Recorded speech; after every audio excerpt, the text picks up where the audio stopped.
అమ్మవారు ఎంత ఆకాశానికి నుంచి ఊడిపడినట్టు ఉన్నారు అమ్మవారు. ఇక్కడ చూడండి, ఇక్కడ కూడా మనకు చాలా అద్భుతంగా తీర్చిదిద్దారు. చుట్టూ ఒక పుట్టలో నుంచి వెలిసిన అమ్మవారు లెక్క మనకు దర్శనమిస్తుంది.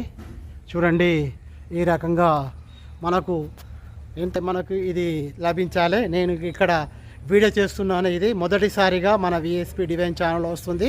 చూడండి, ఇంకా తర్వాత పాటు కంప్లీట్గా ట్రై చేస్తాను మొదటిసారిగా. తర్వాత గోపురాలు చూడండి, ఇక్కడ టెంపుల్ కూడా చాలా కొత్తగా 5 సంవత్సరాలు అవుతుందట. ఇది చేసి ఇక్కడ చాలామంది భక్తులు కూడా కరీంనగర్, సిద్దిపేట అన్ని జిల్లాల నుంచి మరి వేరే వేరే రాష్ట్రాల నుంచి వస్తున్నారని మనకు సమాచారం ఉంది. ఇక్కడ చూడండి, ఈ రకంగా ఎంత తోటలు ఎంత